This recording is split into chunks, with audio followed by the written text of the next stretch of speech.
Tamang pagkabit sa belt mga bay, dapat nakaganyan yan. No? Kasi yan ang pagtanggal ko dito, ganito kasi siyang posisyon. So ganito rin pagbalik natin. So yan, let's go. Nakabit tong 715. So dapat 7 talaga siya, 720. So ito nakabit na natin, napalitan na natin to. Kaya bukas na lang pwede man ito mapalitan mga bay. Tapos dito, ito na po siya, nakabit na natin. Yan. Tapos dito, hinugutan na natin ng konti. Tapos buti na natanggal natin, inayos natin dun. Tapos check natin yung oil. Yan, libil yung oil. Tapos papandarin na natin kung maingay pa ba. Ayan, hindi na maingay yung belt. Tapos siguro ito na, yun na lang ang maingay.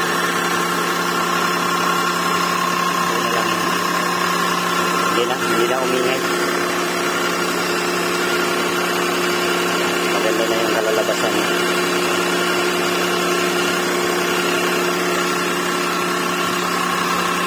Tapos nalinisan na natin doon mga bayo. Hindi maingay. Ito na lang. Hindi ko lang alam kung saan po galing yung ingay. Pero alam ko yung tensioner kasi nito sira. Napalitan natin yan, baka mawala na yung ingay mga bayo. Yan lang, so bukas tatanggalin natin yung ulit, tapos ito napalitan natin yung bago. Ayan, let's go. Bye, update sa ating belt. So maganda na sa yung daloy ng ating compressor sa aircon. Tapos hindi na po siya maingay. Iyon natin yung aircon. So hindi na po siya maingay. Mas nagustuhan ko yung ilaw niya ito. Kulang pa to ng isa mga bay. So orderan pa natin to. Malakas siya. So yan. So yung pangtanggal ng watermarks, nag-orderan rin tayo. At ang nabalitaan natin dito, yung check engine nawala na. To buti na lang sa pagtakbo-takbo natin nawala siya. Tapos maganda na yung takbo niya mga bay pag hindi maka-check engine. Kasi bumalik yung check engine mga bay, naputol kasi yung isang wire doon din sa ignition, tapos napaandar ko, tapos yan, biglang nagpurot-purot yung isang tension, high tensioner wire kasi hindi papangsyon yung isang spark plug. Yun, nag-check engine siya, bigla, buti na lang nawala. Sana bukas pagpaandar natin, nawala na yun mga bay. So balikan ko yung bukas mga bay, let's go. Mga bay, nandito na yung lens ni Cherry. Ito po yung lens, so maganda yung pagkabalot, saka nakababol hindi talaga masira yung lens mga bay. Ayan, tignan natin. Galing pa to ng Taiwan. Yung dala sa atin. Tignan natin yung kagandahan. Ganito talaga ba ibabalot mga bay pag ganito. Siguro pag rating din ng ating yung dashboard natin na in-order, sigurado igamit ito din ang lagayan nila. Tingnan natin yung pinadala na lens kung ito ay maganda ba at original. Kasi original yung in-order natin. Ayan, parang original, left. May nakalagay pa left. Halo talaga mga bayo. Left, right, sama ni. So parang parehas lang to mga bay. Oh, grabe. Astig.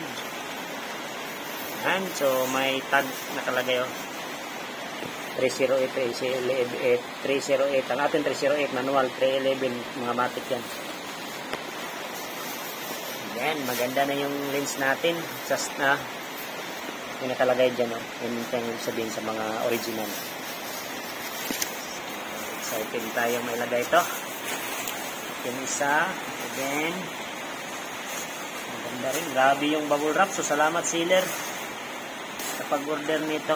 Ay, sa pagbalot nito. Ayan. Maganda rin yung quality lens. So, uy, may gas. Pero parang hindi ito umabot sa loob. So, ayan. So, maganda na tignan natin si Cherry mga bay. So, i-update ko kayo mga bay pag kabit natin natin. Let's go. Ito na yung belt natin. So, napalitan na natin yung belt. So, mura lang yung bili natin dito. Diba? 550 yun. So, yung nabili natin, 4KP 720. Yung presyo niya is 380. Naka-discount tayo. So ito na po yung belt mo. So ito talaga yung belt. Tama na size mo. Ito talaga. So ikabit natin to. Tapos dumating man yung lens natin. Nag-order na rin tayo ng ilaw na dalawa. H4. So LED to mga bay. Tapos yung ilaw nito is yellow, yung low, high is white. So ipapakita ko sa inyo ron mga bay. Go! Yung mga bay, subukan na natin. So doon po natin isubok ko kasi madilim. So yun po. So yun po yung ilaw niya. Ganun. Lakas. Oo, diba? Yun po. Yung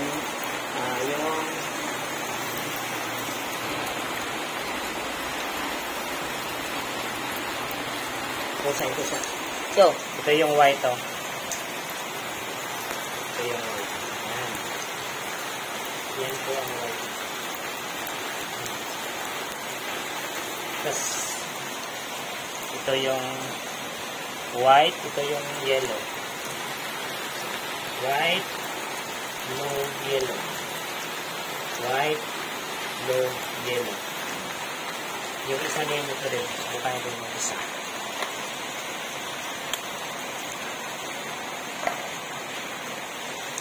So, dapat ganyan siya pagkalagay mga bro. Yan. Yellow. White. Yellow. So, dalawa yan magsasama. Lakas, diba?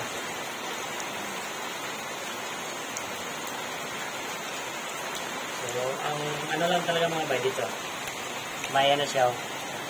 May blue dito. May blue siya na kasama. Yan, may blue.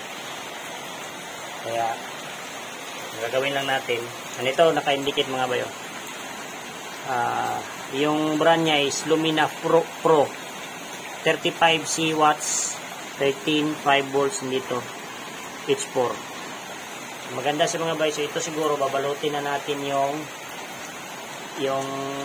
blue dito para hindi siya papansin sa LTO mga bayo. Baka mahuli tayo. So yun lang, so i-update ko kayo mga bay pagkabit kasama sa bagong lens kung let's go. Yung lens ay yung headlight tinanggalan natin. So i-restore natin to kasi dumating na yung bagong lens natin mga bay. Let's go. O yung sa loob ng ating headlight, so yellowish na siya tapos nawala na yung silver niya. So bumili tayo ng ito. So dapat din yun ang kanyang resulta mga bay, chrome. Applyan na natin mga bay, let's go. Yan mga bay, pag mag-restore kayo nitong headlight, dapat may ganito kayo, seal packing black, para dito talaga, kasi pag ibabalik mo na talaga siya, maluwag na, hindi na dati yung seat talaga dito ba, na may mga lock. Saka ito, gamitin kayo nito, chrome vanish, para maging ganito yung resulta. Ito parang umuga na. Tapos ito hiraman natin. Lagay natin dito. Para ito naman yung mag-fit. Kasi nawala yung ganito niya. Yeah, ayun. Let's go. Kabit na natin yan. At saka isama natin yung ilaw na LED mga bay ng H4. Let's go.